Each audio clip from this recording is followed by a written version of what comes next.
Carillion wriggled out of payments into its company pension schemes as its troubles grew, while it carried on paying shareholder dividends and bosses' bonuses, say MPs.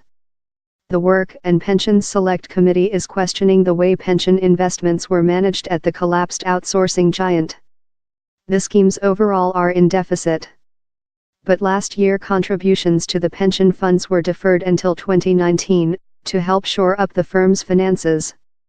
The committee has published a letter from Robin Ellison, chairman of trustees of Carillion's DB pension scheme, giving an account of the last few years and suggesting they have been left with a funding shortfall of around £990 million. The letter shows that pension trustees were kept in the dark about the state of Carillion's finances until late last year, the committee argues, and that dividends and bonuses were paid out at the expense of pension fund contributions. The Select Committee's chair, Frank Field, said, "It's clear that Carillion has been trying to wriggle out of its obligations to its pensioners for the last 10 years. Mr. Ellison will appear in person to answer questions from committee members later this week as pressure grows on those involved to explain why the pension fund's shortfall was allowed to widen sharply as the company's difficulties worsened.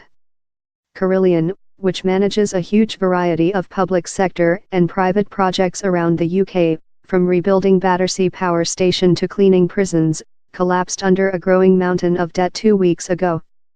The firm was a conglomerate, incorporating parts of several previously independent firms including Tarmac, Wimpey, Molam, and Alfred McAlpine. As a result, its employees, past employees, and pensioners are members of more than a dozen different pension schemes." Mr. Ellison, who oversees 6 of the firm's defined benefit pension schemes, said in his letter to MPs that the company repeatedly cited constraints in cash flow prior to 2017, as the reason they could not make higher pension contributions. The letter states that after Carillion published its first profit warning in July, and its share price began to slide dramatically, the pension trustees engaged with Carillion to understand what the profit warning meant for the schemes, and also began regular and close dialogue with the pension regulator. In September 2017, the company requested that pension contributions be deferred altogether. Mr. Ellison's letter explains the trustees agreed to a deferral, since that appeared to be a prerequisite for banks committing more funding for the troubled company. Committee chair, Mr. Field criticized the conduct of both the trustees and the regulator, pointing out that Carillion continued to pay out more than £70 million in annual dividends. The firm has also been criticized for the bonuses and severance pay it was paying to senior managers, although those were blocked following the firm's demise. The purported cash flow problems did of course not prevent them shelling out dividends and handsome pay packets for those at the top, said Mr. Field.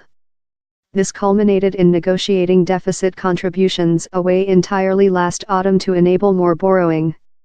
Remarkably, this was endorsed by the trustees and the pensions regulator.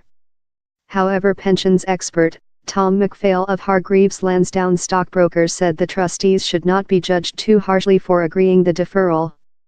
They had to make a judgment call whether to continue to work with the employer or effectively pull the plug and accept the consequences could be they would precipitate the collapse of the business, he said.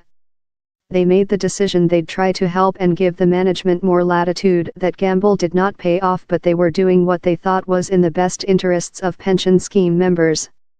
A spokesperson for the pensions regulator said it had been working proactively to protect pension member benefits for several years. The current regulatory framework attempts to balance the needs of a scheme and its members with the needs of an employer to invest in their ongoing business, the spokesperson said. The pensions regulator said information available before July 2017 did not highlight sufficient concern to justify them stepping in. A spokesperson for David Chapman, the official receiver, responsible for overseeing Carillion's liquidation process, said, "The official receiver will be investigating the actions of the directors of the company prior to liquidation, with regard to all the affairs of the company. If there was any inappropriate behavior, then he does have the ability to seek further action."